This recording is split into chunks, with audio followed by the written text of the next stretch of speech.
What's going on, guys? I'm Steve. Welcome back to the channel. Welcome back to another video. If it's your first time stopping by the channel, hit that subscribe button. Trust me, you won't regret it.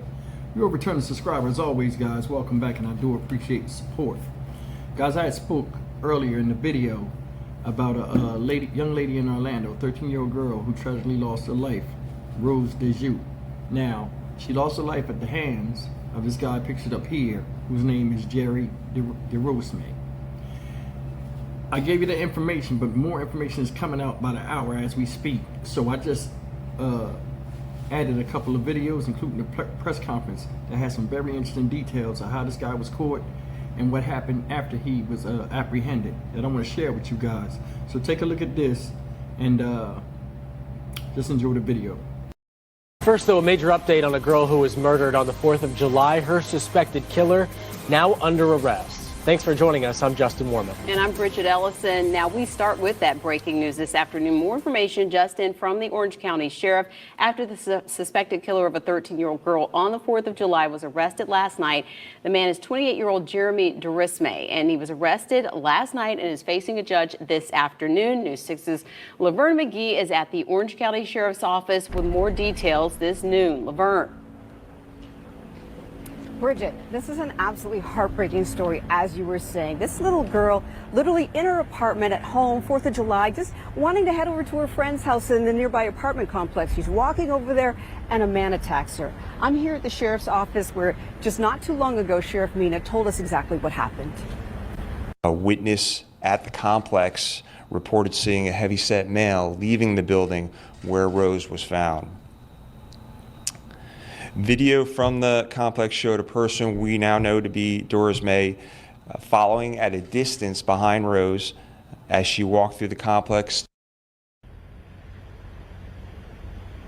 Last night, deputies arrested 28-year-old Jeremy Dieujuste in the murder of Rose Dieujuste. They believe he stabbed the 13-year-old in her apartment complex on South Rio Grande Avenue. That was July 4th. Now, earlier this week, they had released surveillance video showing a man walking out of a parking lot. He did have a prior arrest of lewd and lascivious behavior involving a child. So police here were also talking about the importance of tips and the importance of the community being involved. That's what happened in this situation. Sheriff Mina was very, very strongly happy about the fact that people were calling into the tips line, into crime line, and giving them evidence and things that could help him to lead to this arrest. So again, this is a great example of the community working with the police to try and get to the bottom of a crime. Reporting live in Orange County, Laverne McGee, Getting Results, News 6. In the apartment complex where she lived, when deputies rose in that closet, attempted CPR and first aid on her, and she was unresponsive. From the beginning of this, very cooperative and offered a lot of information.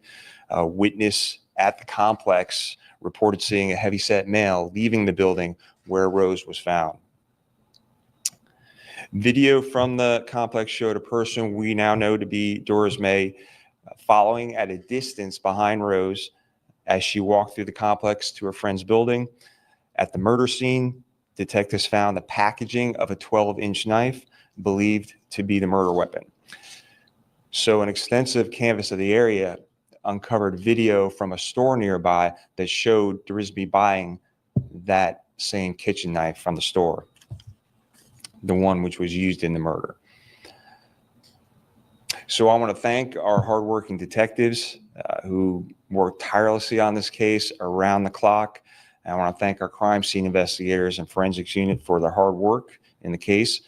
We also want to thank our partners at the Florida Department of Law Enforcement, who are testing a significant amount of evidence as we still investigate this case. And we want to thank the community. We received many, many tips from the community that helped us lead us to him. And so you've heard me say before that law enforcement, we cannot do it alone.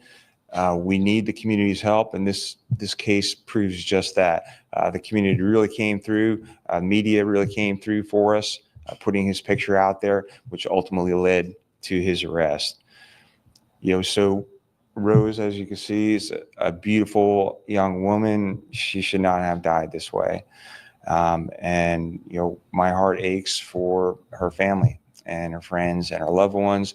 But what we can do now is provide justice for this family moving forward. So with that, I will take any questions. Yes.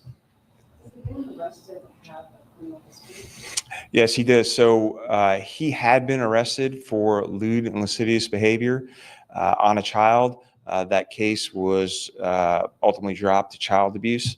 I'm not sure what time or how much time he served, but he does have a history. Our deputies have come in contact with him recently.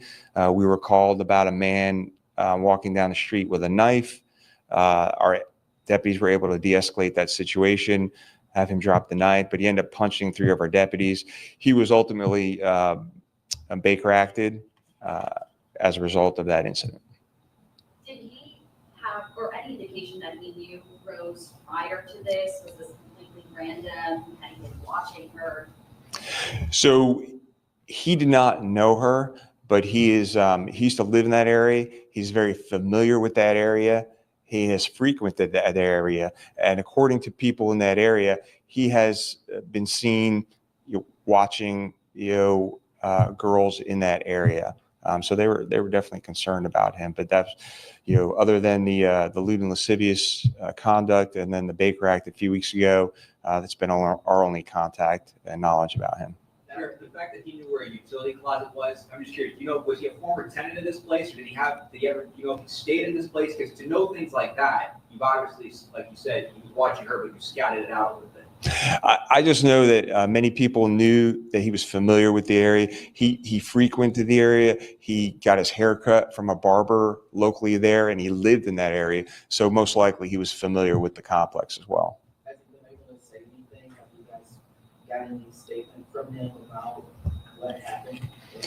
So, he was arrested yesterday. He was here at the Orange County Sheriff's Office for 8 hours and did not open his mouth one time, except to eat. Do we know if he spent any time in a civil commitment center under the Judy Race Act? One more time. Do we know if he spent any time in a civil commitment center under the Judy Race Act? I'm not sure. Are you guys assessing any sexual assault case? Yeah, that's correct. So obviously there is signs of sexual abuse. We cannot confirm that yet. So the Florida Department of Law Enforcement and others are collecting all that evidence to see if there was actually a sexual assault. And we know she was, partially clothed when she was discovered. Is the respect from Orange County? How long has he been in the area? He's been in the area, or at least in this country, since 2008. Where's he from originally? Haiti. He does have a history in this area, being more controlling. Are you able to provide more control so that other predators like this aren't able to? So I would say that we patrol the entire community. We have marked vehicles, unmarked vehicles, motors units, all kinds of law enforcement are in all parts of the county. Certainly we target areas where we see recent spikes in crime. But I will say, in my 33 years of law enforcement experience, this is a crime that is hard to predict and hard to prevent. So that's what's concerning about this. So when our community sees people who are acting strangely and suspicious, they don't need to be afraid. They need to call us and let us know that, hey, we're concerned about this person, and maybe we can do something to prevent something like this from happening. Sure. I don't know if that's a birthmark or not, but did he resist an arrest or get in any kind of altercation with deputies trying to fight an arrest? There was no resisting in the arrest. Sheriff, I know this happened on July 4th, and you guys started to put out information for the community to send in tips. It seemed like maybe it took a few days. Were you guys trying to investigate first, then go to the public, or what was the basis? So in any of these cases, homicide cases specifically, just know that our detectives are really working nonstop around the clock. Obviously, bits and pieces of information are coming in, and specifically in these cases, one of the reasons that we don't always put out all the information is because, remember, we still have to prosecute this case. So when we put out pictures of our suspect, remember the suspect is seeing that too. That gives him time to hide the murder weapon, to hide clothes, and do all that. So we do try and keep that close hold so that our investigation will lead to the best prosecution possible. Now, when we are at a point where we need the community's help, where we were in this case, that's when we will put it out. But just know that our detectives were working on this case nonstop since we got called. And Sheriff, you mentioned that the community was really helpful in kind of getting this solved. Any sense of how the community has been coping with the loss of a 13-year-old that they knew and recognized? Yeah, I mean, if you even look at the comments on our social media pages, you could tell the community is upset. We received many tips about him.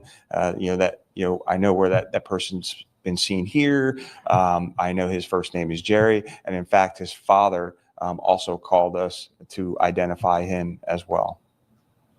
Sheriff, were you able to talk directly with the family? How did they react?